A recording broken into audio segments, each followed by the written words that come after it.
James 1. James, a bondservant of God. James, a servant of God, a bondservant of God, and of the Lord Jesus Christ, to the 12 tribes in the dispersion, greetings. Count it all joy, my brothers. Consider it pure joy, my brothers. Consider it pure joy, my brothers. Consider it all joy. Count it all joy. Consider it pure joy. Count it all joy. Consider it pure joy. consider it pure joy. Count it all. Consider it all joy. Count it all joy when you fall into various trials, knowing that the testing of your faith produces patience. Produces perseverance. Knowing that the testing of your faith produces endurance. the testing of your faith produced endurance. James, a bondservant of God and of the Lord Jesus Christ, to the 12 tribes who are dispersed abroad, greetings. Consider it all joy, my brethren, when you encounter various trials, knowing that the testing of your faith produces endurance. All joy. Consider it pure joy. Consider it pure joy. Consider it all joy. Count it all joy when you fall into various trials. Let perseverance finish its work so that you may be mature and complete, not lacking anything. If any of you lacks wisdom, you should ask God, who gives generously to all without finding fault, and it will be given to you. But when you ask, you must believe and not doubt, because the one who doubts is like the wave of a sea blown and tossed by the wind.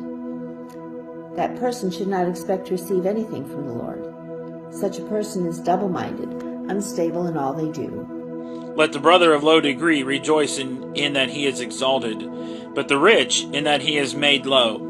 Because as the flower of the grass he shall pass away. For the sun is no sooner risen with a burning heat, but it withereth the grass, and the flower thereof falleth, and the grace of the fashion of it perisheth. So also shall the rich man fade away in his ways. Blessed is the man that endureth temptation. Blessed is the man who remains steadfast under trial. Blessed is the man who remains steadfast under trial.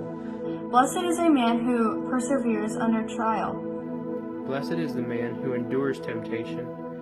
Blessed is the man who remains to stand fast. Blessed is the one who perseveres under trial, because having stood the test, that person will receive a crown of life the Lord has promised to those who love him. Let no one say when he is tempted, I am being tempted by God.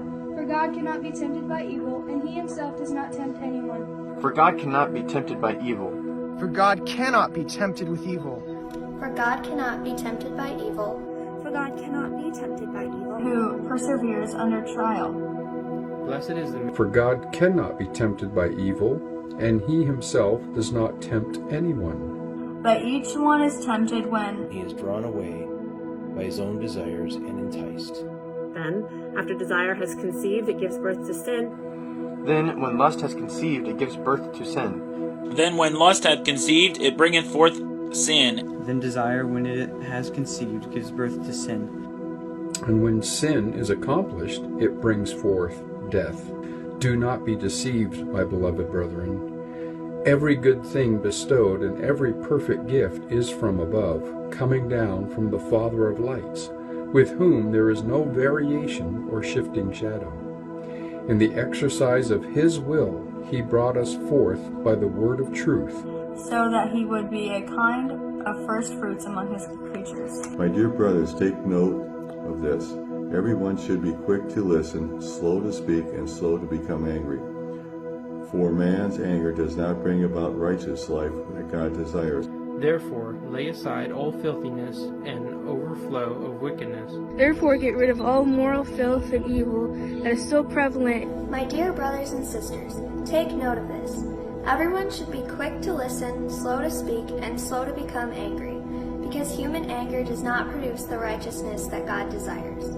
Therefore, get rid of all moral filth and the evil that is so prevalent, and humbly accept the word planted in you, which can save you. But prove yourself doers of the word. But prove yourself doers of the word. But prove yourself doers of the word. Doers of the word. But prove yourselves doers of the word. But prove yourselves doers of the word, and not merely hearers who delude themselves. For if anyone is a hearer of the word and not a doer, he is like a man who looks at his natural face in a mirror. For once he has looked at himself and gone away, he has immediately forgotten what kind of person he was. Whoever looks intently into the perfect law that gives freedom and continues in it, not forgetting what they have heard, but doing it, they will be blessed in what they do. If anyone thinks himself to be religious and yet does not bridle his tongue but deceives his own heart, this man's religion is worthless. Pure and undefiled religion in the sight of our God and Father is this, to visit orphans and widows in their distress, and to keep oneself unstained by the world. And to keep oneself unstained by the world. To keep oneself from being polluted by the world. Oneself unstained from the world. Unstained from the world. Keep oneself from being polluted by the world. By doing it, they will be blessed in what they do. If anyone thinks himself to be unstained by the world. And to keep oneself unspotted from the world. And to keep oneself from being polluted by the world. To keep oneself from being populated by the world. Religion that is pure and undefiled before God the Father is this, to visit orphans and widows in their affliction, and to keep oneself unstained from the world. Religion that God our Father accepts as pure and faultless is this, to visit the fatherless and widows in their affliction, and to keep himself unspotted from the world.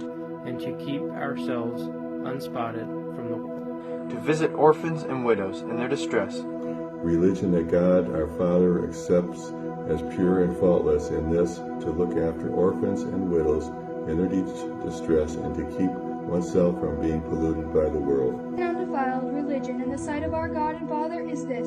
Pure and undefiled religion in the sight of our God and Father is this. If anyone thinks himself to be religious, and yet does not bridle his tongue, but deceives his own heart, this man's religion is worthless. This is pure and undefiled religion in the sight of our God and Father, to visit orphans and widows in their distress, and to keep oneself unstained by the world.